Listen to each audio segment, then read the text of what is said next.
Bismillahirrahmanirrahim. Ila hadrati Nabi Mustafa Muhammad Rasulullah sallallahu alaihi wasallam. Hadrati ila hadrati ila hadrati wal muhaddisin wal mujahidin wal mufassirin wa jami'il mu'minin wal mu'minat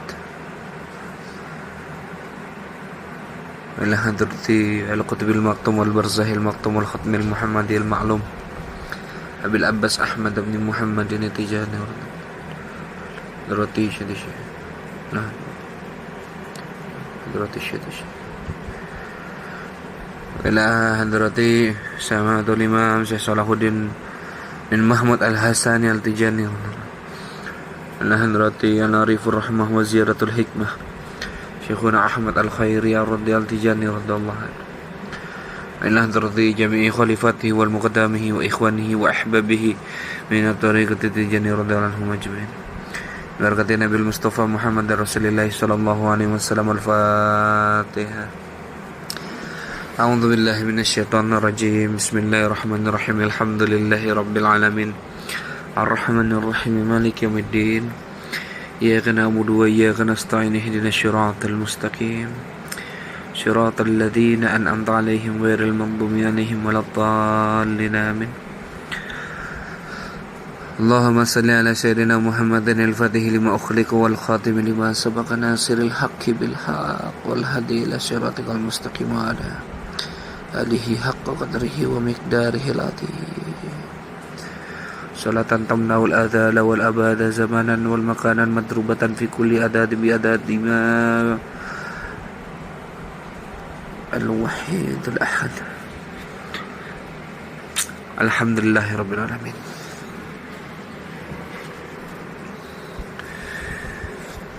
Alhamdulillahi rabbil alamin wa salatu wassalamu ala asrafil anbiya'i wal mursalin wa ala alihi wa ashabi rasulillahi ajma'in. Tabarakallahu radhiyallahu ta'ala anhu Syekh Syekh Ahmad bin Muhammad Al-Tijani radhiyallahu anhu wa tabarakallahu khalifatahu Syekh Syekh Salahuddin bin Muhammad Al-Hasani Al-Tijani radhiyallahu anhu wa tabarakallahu al-muqaddamahu Syekh Syekh Ahmad Al-Khairi Al-Tijani radhiyallahu anhu wa tabarakallahu jami khalifatahu wal muqaddamahu wa ikhwanahu min tariqati Tijaniyah anin Nabi amin. Alhamdulillah, kita Allah kasih lagi rezeki iman Islam ihsan kita. Allah masih kasih kita rezeki, niat kita digerakkan untuk menuntut ilmu agama. Allah masih kasih kita untuk ingat, untuk hadir di dalam majelis ilmu. Alhamdulillah. Karena sedikit sekali yang paham gitu, pentingnya hadir dalam majelis ilmu. Sedikit sekali. Dan sebab itu bersyukur kita. Kenapa? Karena Allah kasih taufik buat kita. Allah kasih kekuatan diri kita untuk hadir nih di majelis yang Allah muliakan ini. Alhamdulillah. Untuk apa? Agar zahir batin kita mendapat asupan. Bukan badan aja yang mendapatkan asupan. Bila jasad ini asupannya adalah makanan-makanan yang kita makan, maka ruhaniyah kita, hati kita, batin kita, qalbu kita, itu juga punya makanannya. Apa itu makanannya? Zikrullah, salawat. Makanya banyak-banyak bersalawat. Makanya thariqah itu adalannya semua amalannya salawat sama zikir la ilaha illallah Muhammadur Rasulullah. Enggak pernah semua thariqah yang ada di dunia itu enggak akan lepas dari dua hal ini. Salawat dan zikrullah la ilaha illallah Muhammadur Rasulullah. Enggak pernah lepas dari dasar ini, enggak akan pernah. Agar apa itu? Agar mendidik zahir batin kita sehingga kita suluk berjalan untuk bertaqarrub kepada Allah Subhanahu wa ta'ala. Jadi dengan itu tuh para masyayikh tariqah mendidik kita tuh, ya. Tapi dibarengi dengan masukan-masukan ilmu, dibarengi dengan apa? Bimbingan-bimbingan dari Quran dan hadis, sehingga kita mampu menjalankan sunnah baginda Nabi secara zahir dan batin. Nggak secara zahir saja, tapi secara batin. Nah, kan sekarang banyak orang mengamalkan sunnah Nabi hanya konsepnya zahir aja, tapi hatinya gimana? Keras. Makanya madrasah sufi, madrasah ahli tariqah, para masyayikh tariqah, para mursyid ini memberikan kita tuntunan tuh, metode lah, sehingga kita merapikan zahir batin kita, sehingga kita kuat menjalankan sunnah baginda Nabi secara zahir dan batin. Makanya kalau ditanya siapa yang paling sunnah, ya ahlu sufi, ahlu tasawuf, ahlu tariqah, itu yang paling sunnah. Mereka nggak pernah mau mengaku sunnah. Itulah orang-orang yang benar-benar memegang tinggi yang namanya pusaka yang baginda Nabi tinggalkan. Apa itu? Quran dan sunnah. Orang-orang sufi itu adalah orang-orang yang benar-benar kembali kepada Quran dan sunnah. Makanya para ulama-ulama terdahulu nggak pernah itu mudah membid'ahkan, mudah mensyirikkan, mudah mengkafar, mengkurafatkan, mudah menyesatkan, mudah mensyirikkan. Nggak pernah ulama-ulama dulu. Nggak pernah. Malah orang-orang yang hanya memahami Quran dan hadis secara zahir, inilah yang gampang membid'ahkan dan menyesatkan sesama muslim. Dan Nabi susah payah membawa manusia kepada keislaman. Kita baru 10 atau 20 tahun jadi ustadz atau tamatan universitas semana gitu. Saudara kita yang Islam malah kita kafir-kafirkan. Ini kan penyakit. Ini apa? Penyakit. Makanya ada kisah itu dulu tahun 70. Tahun 75 itu, kalau tahun 70-an lah. Pokoknya orang ketika itu di Mekah, ini kisah. Dulu ketika di Mekah itu tahun 70-an itu terjadi itu guncangan paham agama yang sangat luar biasa. Kenapa? Karena mereka memahami Quran dan hadis secara zahir. Jadi ada salah seorang murid yang didoktrin itu oleh ulama ketika itu bin Bas.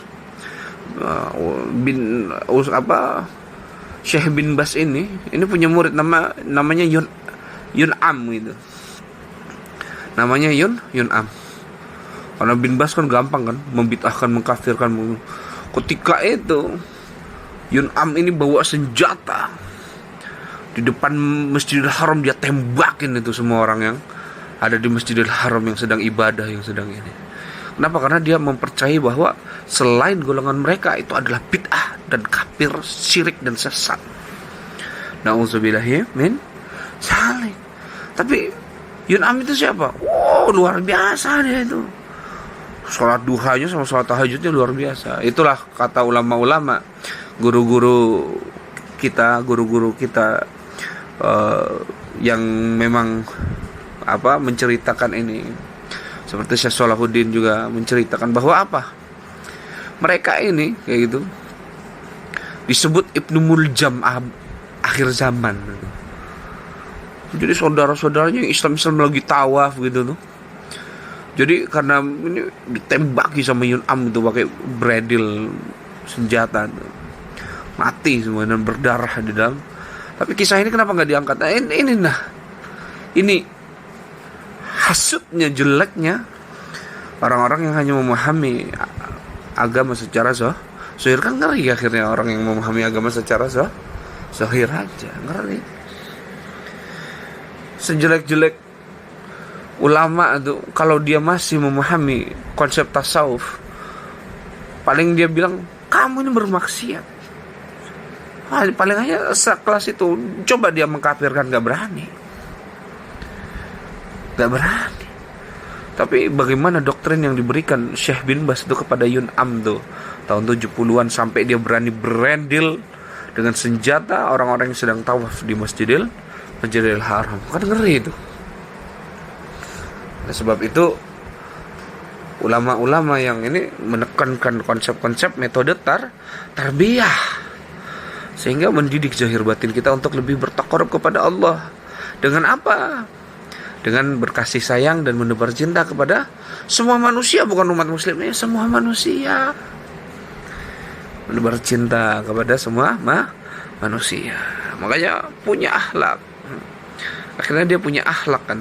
Dia berakhlak dalam setiap hembusan nafasnya itu kepada makhluk dan kepada Allah.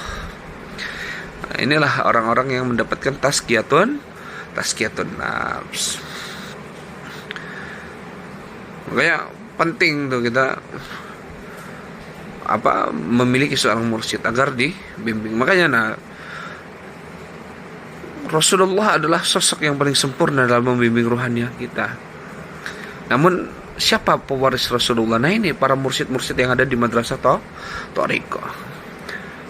Luar biasa. Makanya datangi, tapi tidak semua mursyid kamil tuh. Tidak semua mursyid itu mendapatkan maqam ma'rifat, enggak semuanya. Makanya datang itu mursyid-mursyid yang sampai kepada tingkat kekamilan, yaitu apa? Mendapatkan Rasulullah secara zahir dan batinnya. Biasanya kalau ahli sufi bilang itu ada yang sampai yakjotan. Yakjoh bukan hanya konsep zahirnya saja, tapi batinnya sanggup enggak untuk yakjoh juga kepada Rasulullah.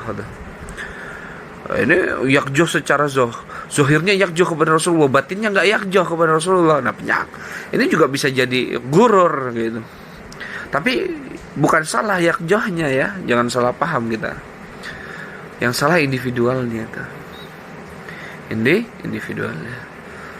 Makanya orang yang hanya mendasarkan dirinya pada karomah, ya udah itu semua sebagai ujian. Walaupun yakjoh tuh ngadapin dunia tetap puyeng. Makanya ngaku yakjoh, ngaku mimpi Nabi, tapi menghadapi dunia masih puyeng. Menghadapi istri lempar piring masih kepancing amarah. Nah, ini yang perlu ditazkiyatun nafs diri kita. Makanya Allah berfirman itu, huwalladzina ba'atsa fil ummiyina rasulan minhum yatlu alaihim ayatihi wa yuzakkihim wa yuallimuhum al-kitaba wal hikmata wa in kanu min qablu lafi dhalalin mubin. Dialah yang mengutus kepada kamu yang buta huruf. Jadi Rasul itu ini ya,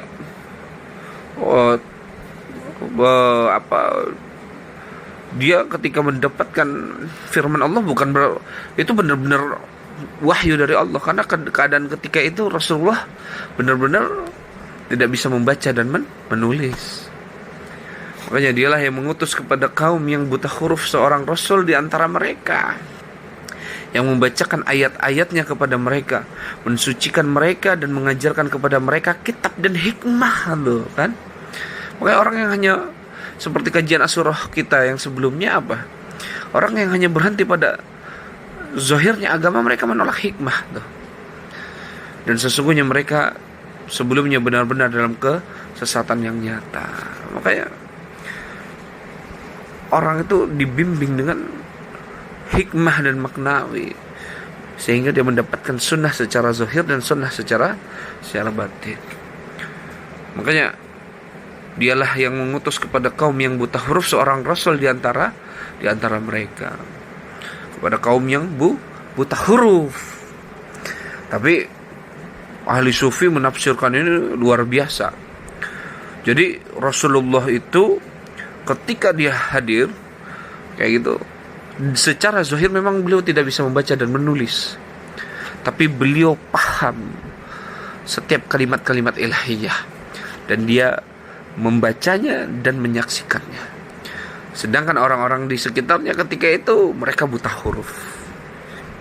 Nah ini ulama-ulama tasawuf ketika menafsirkan sebuah ayat sangat luar biasa, dahsyat. Nah, ini Quran surat Al-Jumu'ah ayat kedua. Dan juga para ulama menjelaskan tentang surat Al-Anbiya ayat ke-25 apa? Wa marsalna minal qablika min rasuli illa nuhi ilaihi annahu la ilaha illa ana fa'buduni. Dan kami tidak mengutus seorang rasul pun sebelum kamu, melainkan kami wahyukan kepadanya bahwasanya tidak ada Tuhan yang hak melainkan Allah. Maka sembahlah olehmu sekalian diriku. Jadi sembahlah aku, kata Allah. Tidak ada Tuhan selain aku, kata Allah. Makanya orang zaman dulu itu ketika dia berdakwah benar-benar jiwanya itu telah sampai kepada kewusulan kepada Allah, sujud, dan rohaninya tidak pernah mengangkat dirinya lagi. Jadi dia berdakwah lillah, itu benar-benar lillah. Kalau kita kan enggak ya. Anak pribadi juga belum. Kita ini masih ngarepin barokah, ngarepin ridho guru, ngarepin barokah dan syafaat dari baginda Nabi. Semoga apa-apa aja yang Anda sampaikan, kami sampaikan ini, Allah rahmati, Rasulullah syafaati dalam ruhaniyah kalian, dalam akal kalian, dalam hati kalian. Sehingga apa? Sehingga kalian terbimbing dalam kehidupan kalian di dunia dan di akhirat. Makanya setiap perkara itu ada sesuatu yang, makanya setiap perkara itu menuntut pada perkara yang lain, menagih janjinya itu. Makanya setiap yang sakit pasti dituntut untuk sembuh, dan setiap yang sehat dituntut untuk sakit. Sama ketika orang hanya sibuk pada zahirnya agama, batinnya menuntut juga itu untuk dibimbing. Tapi saking tebalnya hijab diri kita, saking luar biasanya kotornya hati kita, ya udah kita berhenti pada zahirnya agama tuh. Nah ini kan yang bikin rusak. Ini yang bikin rusak. Kayak Nabi bilang tuh dalam hadis Bukhari wal Muslim, Allah itu tidak menurunkan penyakit kecuali Allah menurunkan obatnya untukmu. Ketika zahirmu sakit, maka obatnya adalah berobat kepada orang yang memahami sakitnya, ya kan? Nah, kita luka diobati dengan obat luka, ya. Nah, kita sakit pusing, kita berobat dengan obat yang pusing. Tapi kalau hati kita sakit, ada juga obatnya. Maka datangilah para siapa? Para mursyid-mursyid yang kamil, agar diobati setiap koreng hati kita, diobati dengan air ghaibiyah, sehingga kita itu tu'maninah, sehingga kita itu bukan lagi bukan hanya mengharapkan ridha Allah, tapi Allah udah ridho sama kita, ya. Bukan hanya mengharapkan cinta Allah, tapi Allah udah cinta sama kita. Nah ini yang penting. Makanya tidak ada yang lain obat semua penyakit jiwa kecuali adalah apa? Ya, sunnah dan hikmah. Maknanya apa? Ya udah bertaqarrub kepada Allah. Bagaimana caranya? Hadir di majelis-majelis madrasah sufi, madrasah thariqah. Datangi mursyid kamil, dibimbing zahir batin kita untuk menuju kepada Allah Subhanahu wa ta'ala. Kayak dahsyat. Makanya oleh karena itu tuh setiap orang itu pasti mengobati. Makanya semua manusia itu nggak akan pernah itu bisa sembuh dari semua manusia itu bisa sembuh dari kebodohan zahir. Bisa. Makanya memahami agama secara zahir itu gampang. Tapi sedikit sekali manusia yang bisa sembuh dari kebodohan batin. Sangat luar biasa. Makanya Ibnul Qayyim Al-Jauziyah itu berkata kebodohan itu penyakit yang mematikan. Dan obatnya adalah 2 perkara. Yaitu apa? Al-Quran dan As-Sunnah. Kita pahami itu semua secara zahir dan batinnya agama. Yang mana dengan memahami kita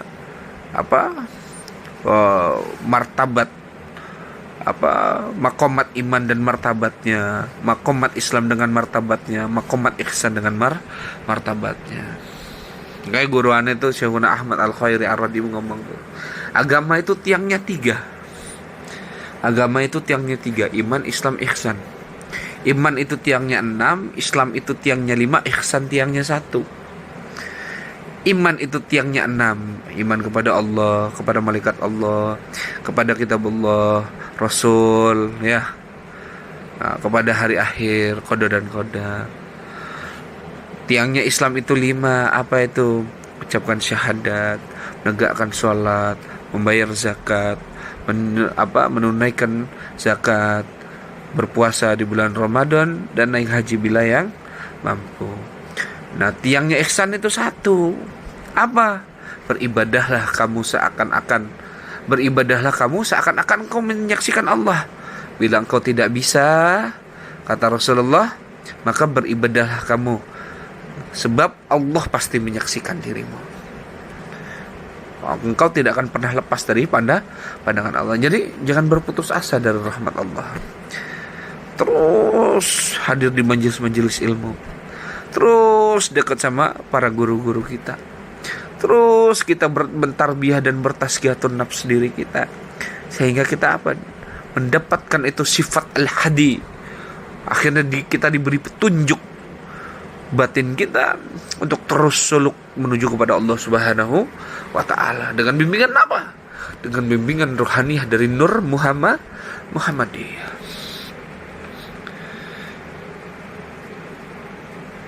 Makanya pertama kali yang harus kita lakukan adalah apa? Kita harus punya tuh, belajar kita ikhlas. Kita belum bisa ikhlas, belajar ikhlas.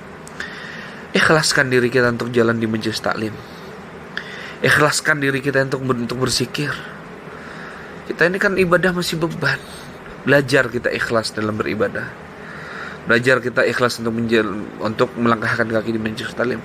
Kalau enggak kita belajar untuk itu, berat kita untuk mendatangi ini semua.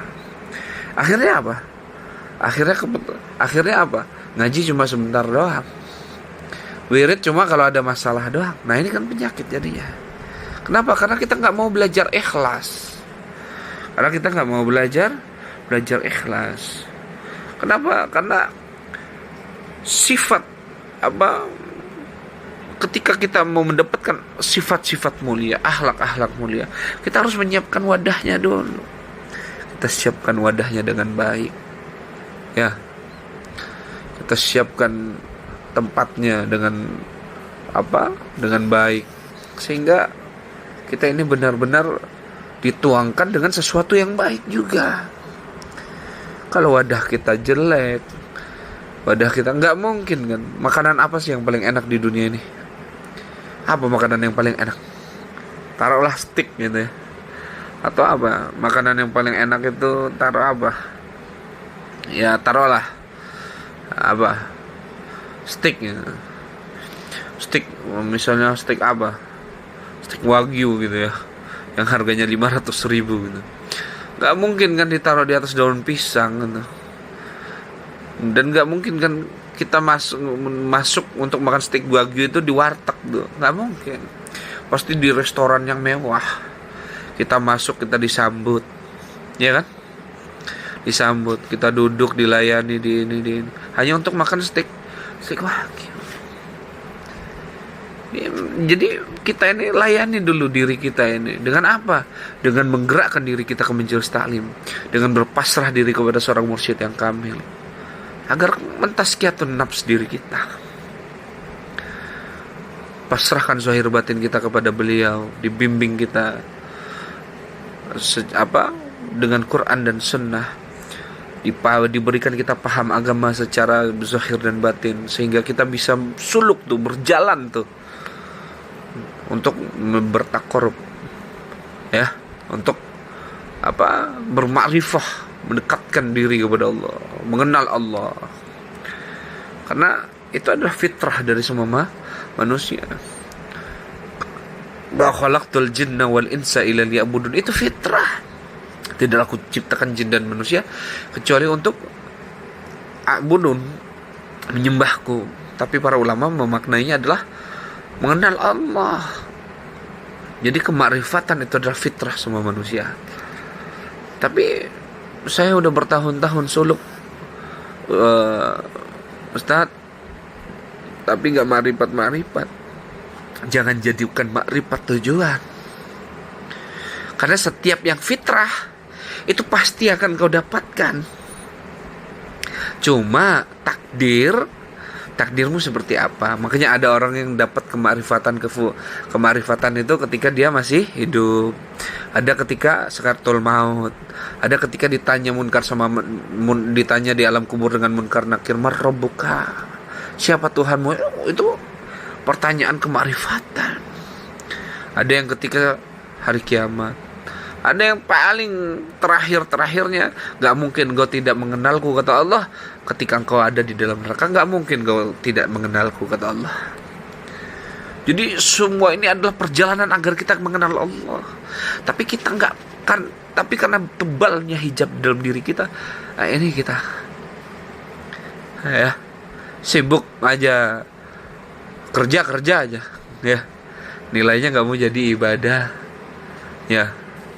Kerja nyari duit, tapi nilai ibadahnya nol. Akhirnya karena itu tidak kita landaskan kepada ketakwaan kepada Allah, diuji dah kerjaan kita, diuji dah dunia kita, diuji malah puyeng. Makanya Allah bilang tuh, kalau kamu tidak terima takdir yang kuberikan padamu, cari Tuhan selain aku, kata Allah. Cari Tuhan selain aku. Makanya gak mungkin Allah itu pasti mendahulukan cintanya daripada amarahnya. Maka sama sekali Allah itu amarahnya itu hanya untuk menampakkan cintanya kepada kita. Cuma kitanya aja yang gak mau memandang wajah Allah. Kita aja yang tidak mau menerima ketukan pintu kita ini tiap hari diketuk oleh Allah. Tapi kita gak pernah mau menerima itu Allah dalam kehidupan kita. Makanya betapa luar biasanya kasih sayang Allah kepada hambanya. Makanya Allah bilang dalam hadis qudsi, kuciptakan engkau itu untukku, tapi kenapa? Dan kuciptakan alam semesta ini, apapun selain dirimu itu untukmu. Tapi kenapa engkau mencintai apa yang kuciptakan untukmu, sedangkan engkau itu untukku, kata Allah. Sedangkan engkau itu untukku, wahai kekasihku, kata Allah. Sebelum kau mencintai Allah, Allah udah cinta sama kita. Tapi kita gak pernah mau sadar. Kita masih sibuk aja dengan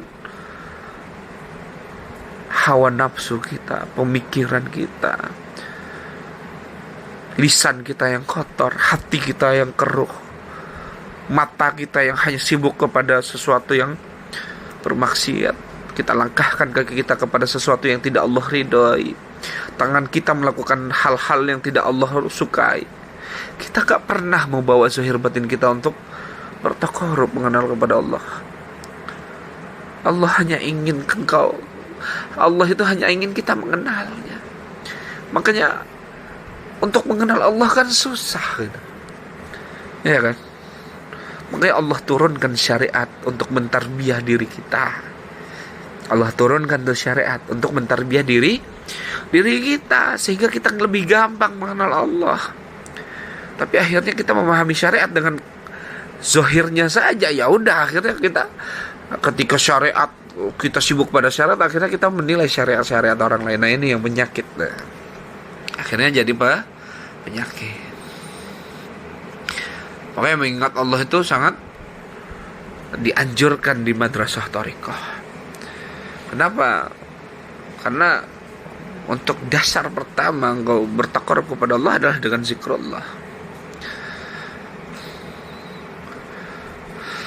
Makanya ada sebuah hadis itu yang diriwayatkan oleh Bukhari wal Muslim,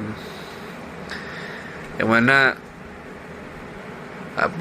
termaktub bahwa an Abi Hurairah radhiyallahu an qala Nabi sallallahu alaihi wasallam yaqulullahu ta'ala, Allah berfirman tuh, anna inna dhanni abadi bih wa anna ma'ahu idza zakarani fa in zakarani fi nafsihi zakaratuhu fi nafsihi wa in zakarani fi mala'in zakartuhu fi mala'in khair minhum wa in taqarraba ilayya shibran taqarrabtu ilayhi dhira'an wa in taqarraba ilayya dhira'an taqarrabtu ilayhi ba'an wa in atani yamshi ataituhu hazwalata. Yang mana hadis ini diriwayatkan oleh Abu Hurairah radhiyallahu an, yang mana Nabi sallallahu alaihi wasallam bersabda bahwa Allah Subhanahu wa taala itu berfirman, ini hadis qudsi, aku kepada hambaku itu sesuai dengan prasangka hambaku kepadaku. Aku bersamanya dengan ilmu dan rahmat jika dia mengingatku. Aku bersamanya itu, kalau dia sibuk pada zikir mengingatku, maka aku bersamanya itu. Dicurahkan semua sifat ilmu dan sifat rahmatnya Allah kepada mereka yang benar-benar sibuk mengingat Allah. Jika dia mengingatku dalam dirinya, aku mengingatnya dalam diriku, kata Allah. Jika dia menyebut namaku dalam tempat yang ramai, aku menyebutnya dalam perkumpulan yang lebih ramai lagi daripada yang dia bayangkan. Dan jika dia mendekat kepadaku sejengkal, aku akan mendekatkan kepada dirinya itu lebih dekat daripada jengkalan itu. Dan jika dia mendekatiku sehasta, maka aku mendekatinya lebih dekat daripada sehasta itu. Dan jika dia mendekati diriku dengan berjalan, maka aku akan mendatanginya dengan berlari, kata Allah. Masya Allah. Luar biasa. Allah itu akan menjemputmu. Berjalan saja kita kepada Allah. Berjalan kita. Sadari diri kita. Kita itu butuh Allah. Jadikan semua tujuan kehidupan kita adalah Allah. Jadikan semua ujung busur panah kita adalah untuk menuju kepada Allah. Sehingga apa? Sehingga kita bisa kembali kepada dia dengan keadaan yang apa? Bukan hanya mengharapkan ridho, tapi diridhoi. Bukan hanya sedang mencintainya, tapi dicintai olehnya. Makanya Allah berfirman kan, ya ayyuhalladzi ya ayyuhal nafsul mutmainnah irji'i ila rabbika radiyatan mardiyah wadkhulil ibadi wadkhulil jannati. Jiwa-jiwa yang tenang dia, udah sukun. Mau kayak gimana pun dunia itu nggak goyang dia, nggak guncang dia, nggak sibuk dengan setiap hal yang bertentangan di alam dunia. Nggak, dia udah sukun, dia udah tenang bener. Ya ayyuhal nafsul mutmainnah, hai jiwa-jiwa yang tenang, udah tenang bener-bener, udah tenang. Padahal dahsyatnya gelombang dunia kayak gimana, dia tenang aja udah bersama Allah. Irji'i ila rabbika radiyal mardiyah. Baru itu awal kita perjalanan menuju Allah itu.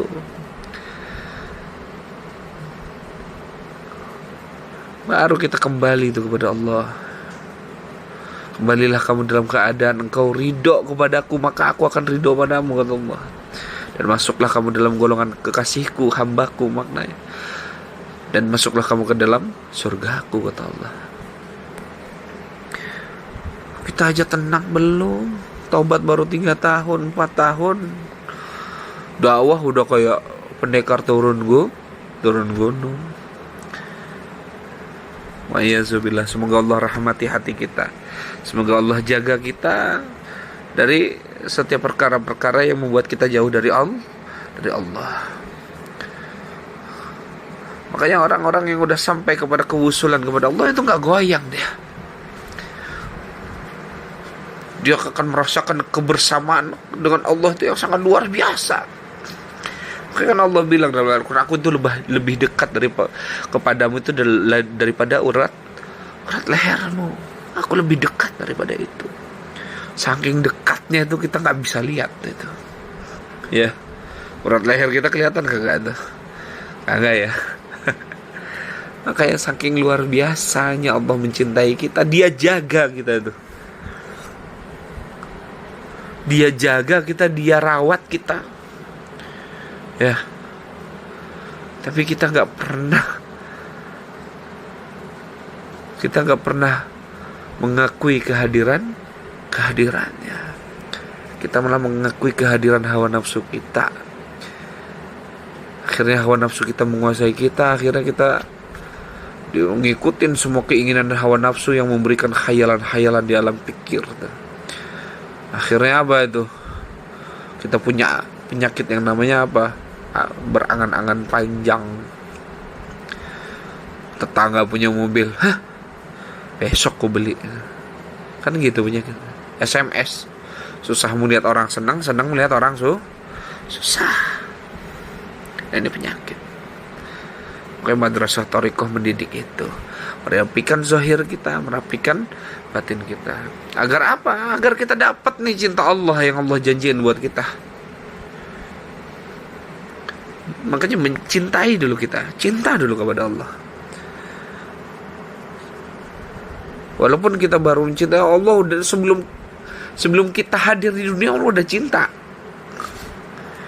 Makanya untuk mendapatkan cinta itu cintai dulu Allah.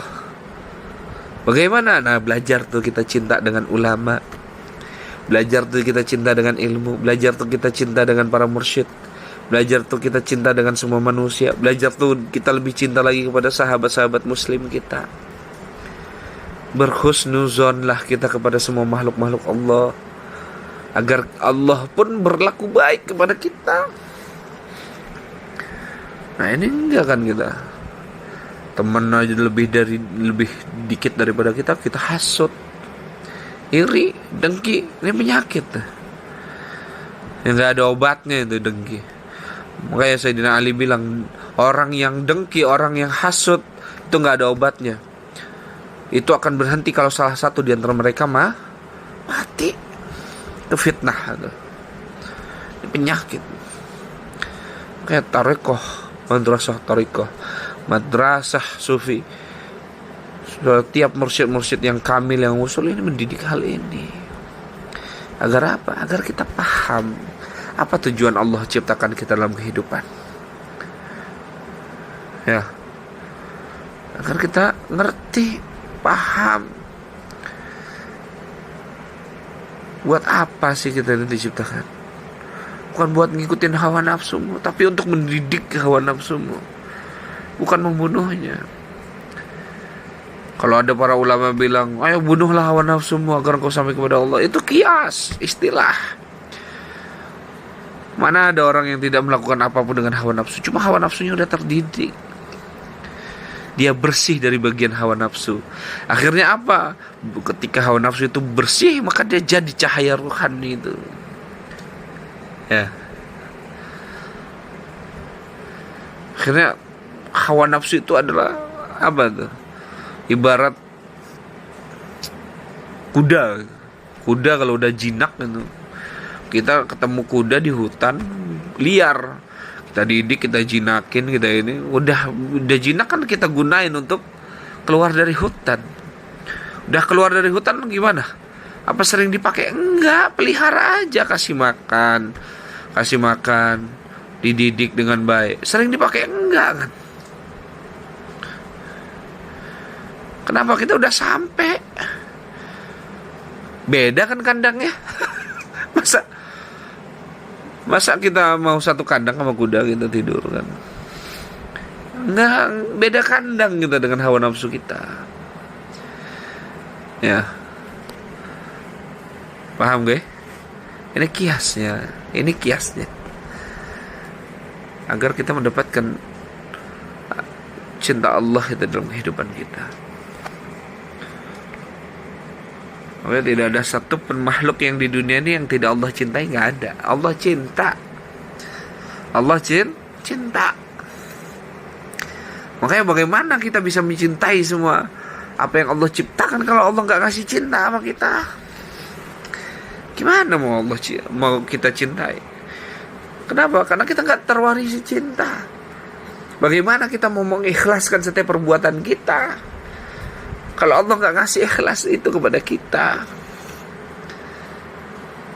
Juga gimana kita mau sabar atas setiap keadaan kalau kita nggak mau menyabari diri kita untuk mendapatkan warisan sabar? Masya Allah, luar biasa. Para ulama-ulama dulu itu mendidik murid-muridnya itu luar biasa. Alhamdulillah. Makanya cinta itu dahsyat.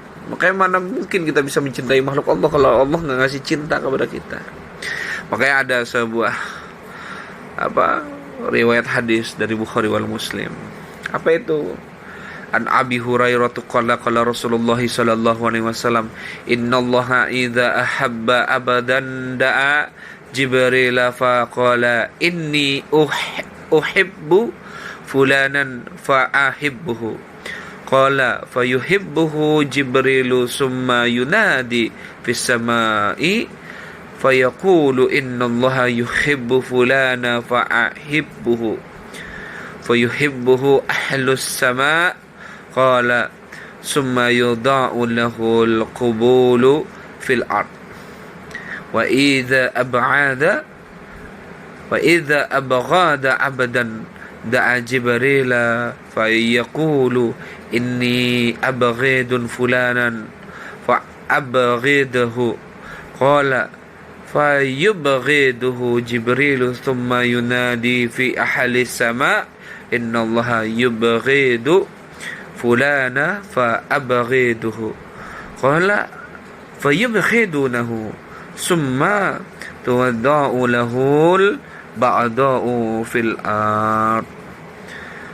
Yang mana diriwayatkan dari Abu Hurairah radhiyallahu an bahwa Rasulullah sallallahu alaihi wasallam itu bersabda, sesungguhnya Allah apabila mencintai seorang hamba, maka dia memanggil Jibril dan berfirman, "Hai Jibril, sesungguhnya aku mencintai si fulan itu, maka cintailah dia." Lalu Jibril mencintainya, kemudian menyeru semua penduduk langit, sesungguhnya Allah mencintai si fulan, maka cintailah dia, wahai semua penghuni langit, kata Jibril. Maka penduduk langit mencintainya. Lalu dijadikannya diterima di bumi. Dan apabila Allah membenci seorang hamba, maka dia memanggil Jibril, "Hai Jibril, sesungguhnya aku membenci si fulan, maka bencilah dia." Maka Jibril membenci si fulan itu, lalu memanggil semua penjuru makhluk penghuni seluruh langit. Lalu dia berkata, "Hai penduduk langit, bencilah si fulan itu." Karena apa? Karena sesungguhnya Allah membencinya. Lalu mereka membencinya dan selanjutnya ditaruh kebencian untuknya di bumi. Makanya ngeri kita kalau udah benci sama orang. Ngeri kita kalau udah benci sama orang. Ngeri kalau Allah lagi benci sama kita itu. Ngeri kita kalau udah benci sama orang. Biarin orang benci sama kita, yang penting kita masih cinta sama dia. Ngeri kalau orang udah benci sama kita. Kalau orang udah benci sama kita, biarin, yang penting kita cinta sama dia. Masalah itu kalau kita benci sama orang, ini masalah nih. Ini masalah. Bisa jadi kita ketika benci sama orang itu sebab Allah lagi benci sama kita tuh. Akhirnya diwarisin tuh kebencian tuh. Makanya Allah bilang tuh kan, apa itu Allah bilang? Makanya apa? Fayubghiduhu summa tawadu lahu lab'ada'u fil ard. Maka kasih itu kebencian tuh untuknya di muka bumi. Akhirnya masuk tuh kebencian itu kedua diri kita. Kita benci sama manusia. Nah ini penyakit. Ini Dia penyakit. Kita nggak sadar kan. Kenapa? Karena kita jauh dari majelis ilmu, jauh dari madrasah tariqah, madrasah sufi. Kita nggak punya mursyid untuk bimbing perkara-perkara yang seperti ini. Coba kalau kita paham, kita nggak gampang menghujat orang, kita nggak gampang memfitnah orang, kita nggak gampang menghasut saudara kita sendiri, apalagi mengkafirkan saudara satu agama kita, satu iman kita. Kan ngeri kalau kayak gitu. Nauzubillah wa iyyazubillah summa nauzubillah. Akhirnya kalau udah kayak gitu, hidup isinya penuh ujian aja. Hidup isinya penuh dengan apa? Dengan perkara yang mana perkara itu hanya menyulut ego dan emosi kita. Akhirnya kalau dia punya ilmu dakwahnya, ketika dia berdakwah, maka ilmu itu menjadi hujah atas kebenaran ego dan emosinya. Iya, kalau dia udah masuk gitu, wow, diguncang dengan ujian itu, kebencian itu hadir, akhirnya dia diguncang dengan perkara yang luar biasa. Apa? Kalau dia seorang pendakwah, dia berdakwah yang mana setiap ilmu itu menjadi hujah kebenaran ego dan sifat amarah di dalam dirinya tuh. Nah, ini masuklah dia dalam wilayah ulama sok. Siapa itu ulama sok? Mereka yang memiliki ilmu Allah tapi tidak menghantarkan dia untuk mengenal Allah Subhanahu wa ta'ala. Gampang dia membenci makhluknya. Itu ciri-ciri orang yang gak mengenal Allah itu. Walaupun ilmunya seluas lautan, maka semua ilmunya akan menjadi gurur, tipu daya di hadapan Allah Subhanahu wa ta'ala. Wa iyadzubillah summa na'udzubillah. Makanya pentingnya kita untuk bertazkiyatun nafs. Penting. Makanya setelah tahu ini kan kita bisa tuh, oh gitu rupanya ya. Ya udah, kalau kita marah, kita tahan, kita belajar dulu, bukan belajar sabar, belajar menahan itu. Akhirnya Allah kasih warisan sabar. Makanya ada sebuah riwayat hadis dari Ibnu Majah dan Imam At-Tirmizi bahwa apa? Anas bin Malik an Rasulillah sallallahu alaihi wasallam annahu qala idza mulla jazaa'i ma'a idhamil bala wa innallaha idza ahabba qauman abtalahum faman radiya falahu ar-ridha wa man sakhita falahu syihta. Apa itu? Dari Anas bin Malik, Rasulullah sallallahu alaihi wasallam bersabda bahwa apa? Besarnya pahala bersama besarnya cobaan. Jadi orang yang benar-benar dia tahu dia sedang diuji, tapi dia belajar untuk bersabar, dia belajar untuk menahan, maka dia mendapatkan pahala yang besar. Dan Allah apabila mencintai suatu kaum, maka dia akan menguji mereka. Ya, itu negeri nih, Indonesia lagi diuji COVID, diuji pandemi, sabar. Itu tanda bahwa kita ini lagi dicintai oleh Allah Subhanahu wa ta'ala. Dan membaca secara zahirnya aja begini. Ya. Kita wilayah kita misalnya kena bencana alam, kena tsunami. Itu berarti Allah lagi cinta. Nabi aja ngajarin tuh begitu. Ini malah ada orang yang berdakwah malah inilah azab Allah sebab di negeri ini banyaknya perzinahan, judi dan na'udzubillahi min subhanallah. Enggak kayak gitu.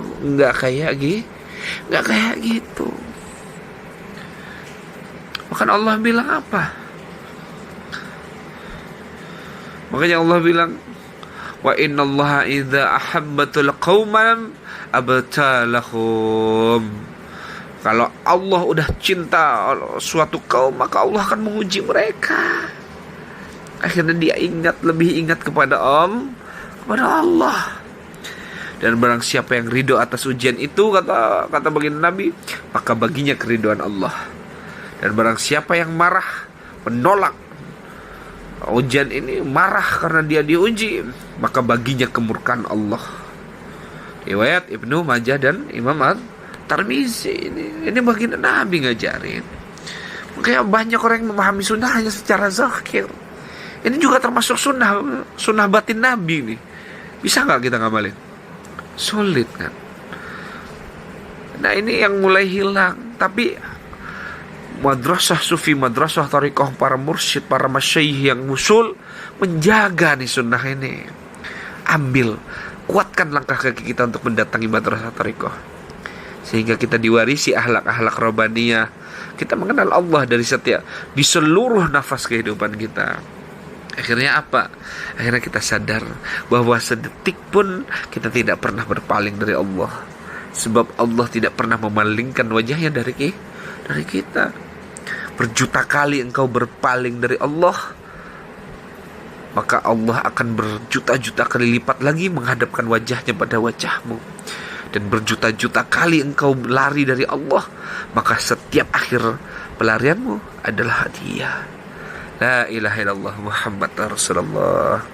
Semoga bisa dipahami. Semoga kita lebih sadar bahwa pentingnya bertazkiyatun nafs dengan zikrullah, memperbanyak salawat, hadir di majelis ilmu, duduk dengan para ulama, mencintai para wali-wali Allah, dibimbing oleh seorang mursyid yang kamil. Itu penting. Bahkan Imam Junaid al-Baghdadi, tazkiyatun nafs untuk mengenal Allah itu fardu ain.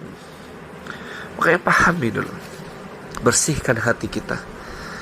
Semoga kajian ini bisa menghantarkan rohaniah kita untuk Allah kasih faham, Allah kasih hidayah, Allah kasih taufik, agar kita lebih menguatkan diri kita secara zahir batin untuk mengenal Allah, masuk dalam madrasah-madrasah para masyayikh yang kamil, mereka yang mendapatkan warisan-warisan rohaniah baginda Nabi Muhammad SAW, sehingga kita dirapikan zahir batin kita, dibimbing zahir batin kita untuk suluk dan bertaqarrub, bermakrifat kepada Allah Subhanahu wa ta'ala. Wa akhirul kalam, bila ada salah kata mohon maaf lahir batin, dan semoga Allah berikan ampunan kepada ana, kepada diri ana bila ada kekhilafan dalam penyampaian ini, dan semoga Allah memuliakan antum semua dan merahmati antum semua yang hadir di majelis ini, dan semoga Allah merahmati semua manusia dengan rahmat setiap takaran yang telah Allah suratkan takdirnya kepada masing-masing dari setiap penciptaannya.